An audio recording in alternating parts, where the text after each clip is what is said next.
Stage 5 of the Giro d'Europa finds us in the UK, at Kilometres in the northeast of England, and possibly one of the only times you'll see it when it isn't raining. Dirty Reiver presents a different challenge to all of the other roads in RGT, in that the gravel sections of the course actually slow the rider and increase the difficulty of the climbs in comparison to the tarmac sections, a new feature when the course was released. Made in association with the real-life Dirty Reiver gravel event, the RGT course takes in areas of the existing route around Kielder-Water and Kielder Forest with fantastic realism, really encapsulating the feeling of riding through the dappled light on these fire roads within the forest. The IRL Dirty Reiver ride is a grueling 200 kilometres, and I'm sure racers will be glad to hear that the RGT version is a sample loop of only 17.7 kilometres and 225 metres of elevation. Starting on a gentle gradient and broken tarmac road, the course winds itself into the forest and racers are almost immediately greeted by a 7% power climb. At around 500 metres this peters out, and views of the forest scenery reward the racers. The racers will have a little time to enjoy the scenery as they continue on a slightly undulating access road deeper into the forest. After about 2.5 kilometres, the road turns to the right and into a descent as the surface turns to gravel, and those with eagle eyes will notice that their speed diminishes slightly. Distracted by the dappled light hitting the trail through the trees, the riders will not have noticed that the road is gradually heading upwards. The slight 3% gradient combined with the resistance of the gravel slowing the riders more than they expect, and some may push too hard here with the expectation of their speed being higher. The gradient increases further on the climb, topping out briefly at 8%, which feels more like 11 on the gravel surface, before gradually levelling off and leading riders back into rolling terrain once more.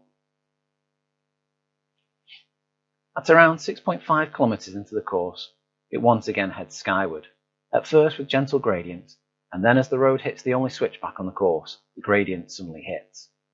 Topping out briefly at over 22%, it settles back down to what feels like an almost sedate 10%, but again, combined with the effect of the gravel, it is even more leg-sapping than normal. Once crested, the rolling terrain returns, and we quickly reach a right-hander, one of the few that will trigger the auto-braking on the course. Now at around 9 kilometres and about halfway around the course, we've reached the highest elevation, and the journey back to the start is underway. The forest gradually drops away, and the track is mostly descending.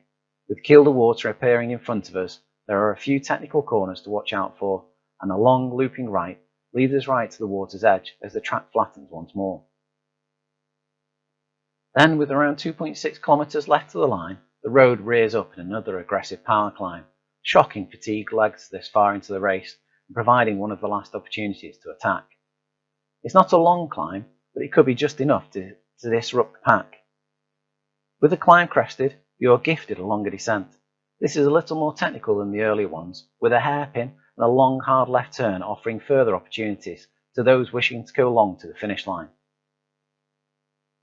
Now back by the water's edge, the final elevation on the course arrives with only 700 metres to go, and at 10%, its short 80-metre length is disruptive enough to the tempo of the pack, adding final questions to whether a group will make it all the way to the sprint finish. Once again, returning to the tarmac, a technical finish may favour those who have decided to go long, with a few tight corners making it difficult to keep the draft to the line. And just like that, with another finish line crossed, you've finished the Giro d'Europa. It's time for some rest, relaxation, a nice cup of tea, or perhaps you feel you deserve something a little bit stronger.